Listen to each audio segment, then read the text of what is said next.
Pictures of Hollis Woods. Page 110. 10th picture, Hollis Woods. I know what people mean when they say they feel as if they're floating. That's the way I felt, as if my feet weren't attached to the ground, as if they were bouncing off the floor, touching lightly and bouncing again. And inside me, it was as if bubbles were drifting, bumping gently into each other.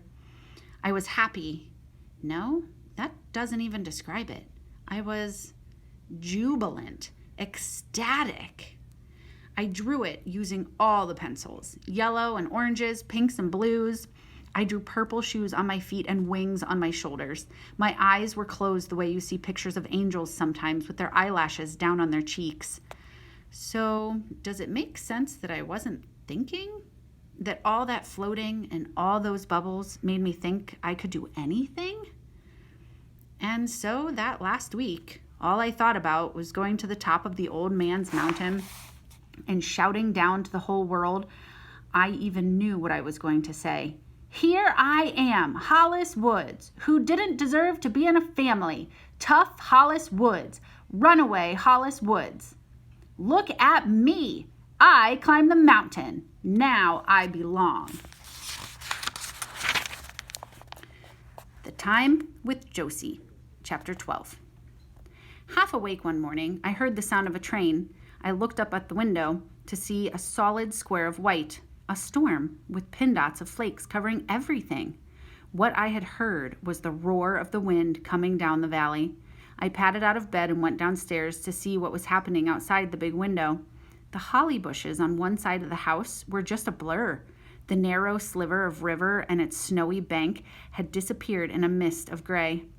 A little cold, I hugged myself, watching that world. It was like a plastic globe in one of the houses I'd been in. When I shook it, snow fell, covering a bright green Christmas tree in its center. Don't touch that, Hollis. Put it down. I rolled a huge piece of wood onto the banked fire, thinking I'd have to drag more in from the porch later. Henry looked up at me, meowing, waiting to go out. I reached for the knob, pulling, and when the door opened, a gust of wind blew a swirl of snow inside. Henry stared at me angrily. Not my fault, I told him, pushing the door closed again. He went back to the couch, skinny tail twitching. Sorry, cat. I ran my hand over the top of his head as I went into the kitchen to rummage through the cabinets.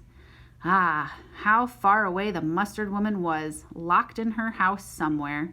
How far away everyone was. I thought of the old man and Stephen and Izzy. They were just a few miles away, but those few miles were forever.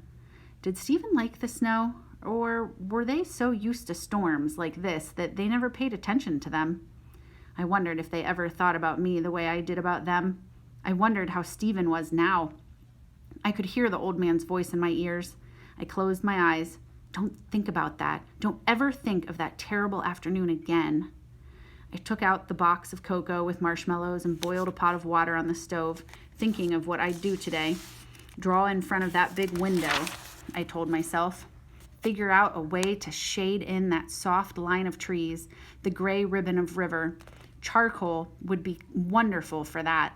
Maybe I'd even be able to use a chunk of burned wood from the fireplace. I'd done other pictures in the past few days and taped them up around the living room. A snowshoe rabbit with his tall ears, 4 deer nibbling at the bark of the evergreen, the bridge covered in clear ice. I'd done a few of Josie in the snow, too. Almost nothing but a few quick lines. She walked every day down to the road, around the evergreens, coming back with her scarf blowing around her face.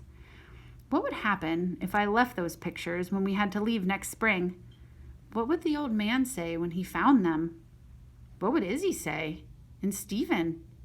Spring. Could I call Beatrice then? She would have had months. What would happen to me? Who cared? I'd think of something, but I'd never leave the pictures. I'd take them with me in my backpack. Sitting at the table, waiting for the cocoa to cool, I thought about Christmas. I'd lost track of the days. I flipped Izzy's wall calendar ahead to December, trying to figure it out. How long had we been here? 8 days? 9? I counted back.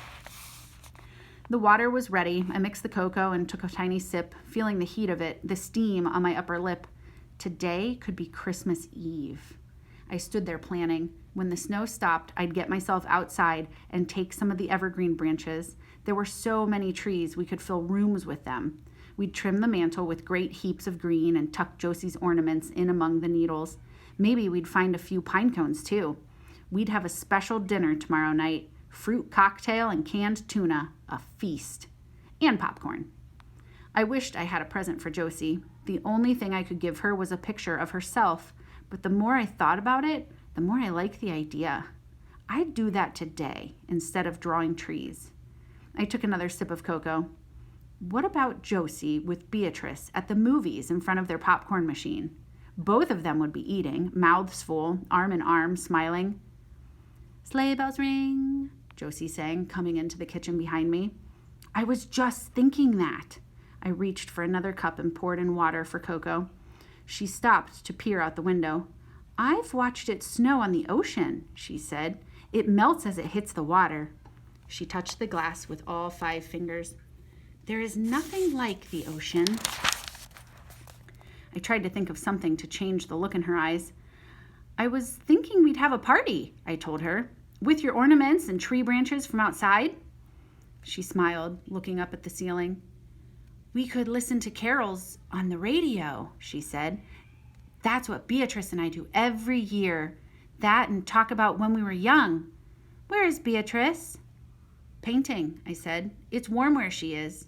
Josie shook her head.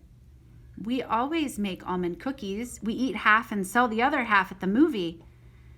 It would be nice if we had a radio. I popped 2 of our last pieces of bread into the toaster. And too bad we don't have a few eggs around. Or almond syrup, she said. Or butter, I said, and we both laughed. We'd have to ask Santa Claus, she said. He'd bring it all to us on his... She paused, thinking. Sleigh. She shook her head. That was 100 years ago. Now he comes on a... She looked up at the ceiling. I laughed. A motorbike? One of those snow things? She nodded, laughing too. But how could we not have a radio? Everyone has a radio. I finished off my cocoa, 1 sweet marshmallow left in my mouth, trying to remember. Had there been a radio here? There was never television, I remembered that. But Josie was right. There must be a radio. I wandered around searching and finally found one on a shelf, behind boxes of old jigsaw puzzles, the old cord wrapped around it. All that time, Henry was stalking me, a line between his eyes as if he were frowning. He really wanted to go out. I went to the door again and opened it a crack. The snow was worse now, much worse. The line of trees had disappeared, and even the shed seemed far away. I was almost afraid to let Henry out. Before I could shut the door again, though, he darted around me and was gone.